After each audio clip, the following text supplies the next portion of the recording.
ಚಿಕ್ಕಬಳ್ಳಾಪುರ ಜಿಲ್ಲೆ ಚಿಂತಾಮಣಿ ತಾಲೂಕಿಗೆ ಭೇಟಿ ಕೊಟ್ಟ ವಸತಿ ಸಚಿವ ಜಮೀರ್ ಅಹಮದ್ ಖಾನ್. ತಾಲೂಕಿನ ಚಿನ್ನಸಂದ್ರದಲ್ಲಿ ಸಚಿವ ಜಮೀರ್ ಅಹಮದ್ ಖಾನ್ ಅದ್ದೂರಿ ಸ್ವಾಗತ ಕೋರಿದ ಕೈಗಾರಿಕರು.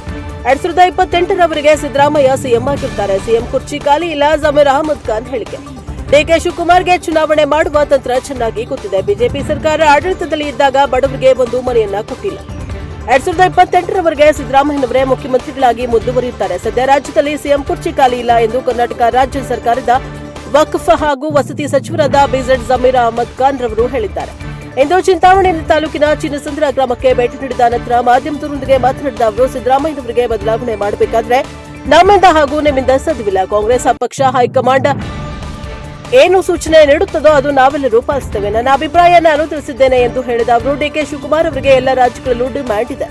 ಚುನಾವಣೆ ನಡೆಸುವ ತಂತ್ರ ಚೆನ್ನಾಗಿ ಗೊತ್ತಿದೆ. ಆ ಕಾರಣದಿಂದಾಗಿ ಅವರಿಗೆ ಅಸ್ಸಾಂನ ಚುನಾವಣಾ ಅಧೀಕ್ಷಕರಾಗಿ ಮಾಡಲಾಗಿದೆ ಎಂದು ತಿಳಿಸಿದ್ದಾರೆ. ರಾಜ್ಯದಲ್ಲಿ ಸಿದ್ದರಾಮಯ್ಯ ಮುಖ್ಯಮಂತ್ರಿ ಆದ ನಂತರ ಬಡವರ ಬಗ್ಗೆ ಕಾಳಜಿ ವಹಿಸಿ ರಾಜ್ಯದಲ್ಲಿ 36,000 ಮನೆಗಳನ್ನು ಬಡವರಿಗೆ ಕೊಟ್ಟಿದ್ದೇವೆ ಎಂದು ತಿಳಿಸಿದ್ದಾರೆ.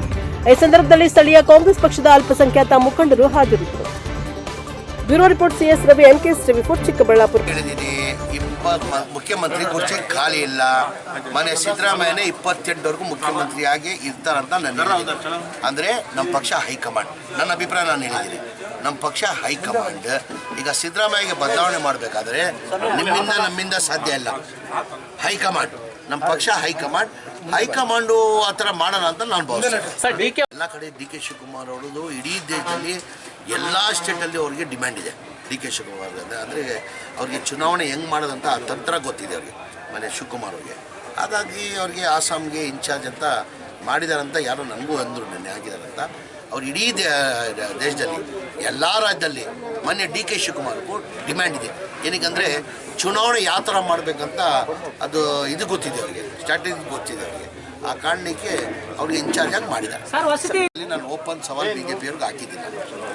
ಅವ್ರ ಕಾಲದಲ್ಲಿ 2019ಇಂದ ಹಿಡ್ಕೊಂಡು 2023ವರೆಗೂ ಅವ್ರದ್ದೇ ಸರ್ಕಾರ ಆಯಿತು.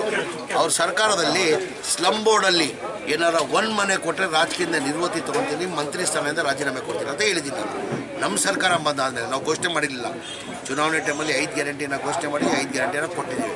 ನಮ್ಮ ಮನೆಗಳು ಫ್ರೀ ಕೊಡ್ತೀವಿ ಅಂತ ನಾವು ಯಾವತ್ತೂ ಹೇಳಿರಲಿಲ್ಲ. ನಮ್ಮ ಹಿಂದಿನ ಸರ್ಕಾರದಲ್ಲಿ ಸಿದ್ದರಾಮಯ್ಯ ಮುಖ್ಯಮಂತ್ರಿ ಇರುವಾಗ 1,80,253 ಮನೆ ಸ್ಯಾಂಕ್ಷನ್ ಮಾಡಿದರು.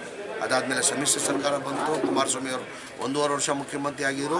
ಒಂದು ಮನೆಯೂ ಸ್ಯಾಂಕ್ಷನ್ ಮಾಡಿಲ್ಲ, ಒಂದು ಮನೆಯೂ ಕೊಟ್ಟಿಲ್ಲ. ಯಡಿಯೂರಪ್ಪ ಅವರು 2 ವರ್ಷ ಮುಖ್ಯಮಂತ್ರಿ ಆಗಿದ್ದರು.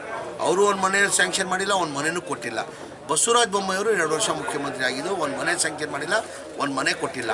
ನಮ್ಮ ಸರ್ಕಾರ ಬಂದಾದಮೇಲೆ ಮನೆ ಸಿದ್ದರಾಮಯ್ಯ ಅವರು ಮುಖ್ಯಮಂತ್ರಿ ಆದಮೇಲೆ ಬಡವ್ರ ಬಗ್ಗೆ ಕಾಳಜಿ ಇದ್ದಿದ್ದ ಕಾರಣಕ್ಕೆ ಬಡವರಿಗೆ ದುಡ್ಡು ಕಟ್ಟಕ್ಕೆ ಸಾಧ್ಯ ಆಗಲ್ಲ ಅಂತ ಕಾರಣ ಅಂದರೆ, ಒಂದು ಮನೆ ಕಟ್ಟಬೇಕಾದ್ರೆ 7.5 ಲಕ್ಷ ರೂಪಾಯಿ ಆಗ್ತದೆ.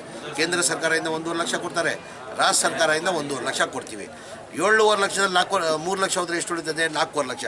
ಬೆನಿಫಿಷಿ ಬಡವ್ರು ಕೊಟ್ಟಕ್ಕೆ ಸಾಧ್ಯ ಆಗಲ್ಲ. ನಾನು ಮಂತ್ರಿ ಆದಮೇಲೆ ನನ್ನ ಗಮನಕ್ಕೆ ಬಂದಾದಮೇಲೆ ಬೆನಿಫಿಷಿಯರಿ ಪೇಮೆಂಟ್ ಬರಬೇಕಾಗಿದ್ದು 7,400 ಕೋಟಿ. ಅದರಲ್ಲಿ ಬರೀ 310 ಕೋಟಿ ಬಂದಿದ್ದು. ಯಾರೋ 5,000 ಕೊಟ್ಟಿದ್ರು, ಯಾರೋ 10,000 ಕೊಟ್ಟಿದ್ರು, 15,000 ಕೊಟ್ಟಿದ್ದು. ಬಡವ್ರು ಅದು ಕೊಡೋಕ್ಕೆ ಸಾಧ್ಯ ಆಗಲ್ಲ.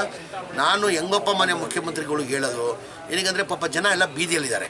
ಮನೆ ಅರ್ಧಂಬರ್ಧಂ ಆಗಿದೆ, ಜನ ಬೀದಿಯಲ್ಲಿದ್ದರು. ಮನೆ ಮುಖ್ಯಮಂತ್ರಿಗೆ ಗಮನಕ್ಕೆ ತಂದೆ, ಸರ್ ಹಿಂದಿನ ಸರ್ಕಾರದಲ್ಲಿ ತಾವೇ ಮುಖ್ಯಮಂತ್ರಿ ಇರುವಾಗ ಈ ಮನೆಗಳು ಸ್ಯಾಂಕ್ಷನ್ ಮಾಡಿದ್ದು, ಇವನ್ ಮನೆಯೂ ಕೊಡೋಕ್ಕೆ ಸಾಧ್ಯ ಆಗಿಲ್ಲ ಸರ್. ಕಾರಣ ಅಂದರೆ ಬೆನಿಫಿಷಿಯರಿ 4.5 ಲಕ್ಷ ಕಟ್ಟಕ್ಕೆ ಸಾಧ್ಯ ಆಗಲ್ಲ ಸರ್ ಅಂತ ಮನೆ ಮುಖ್ಯಮಂತ್ರಿಗಳು 2-3 ರಿವ್ಯೂ ಮೀಟಿಂಗ್ ಮಾಡಿ ನೀನು ಹೇಳ್ತಾರೆ ಸತ್ಯ ಹಾಕೋಣ, ಬಡವ್ರು ದುಡ್ಡು ಕಟ್ಟಕ್ಕೆ ಸಾಧ್ಯ ಆಗಲ್ಲ.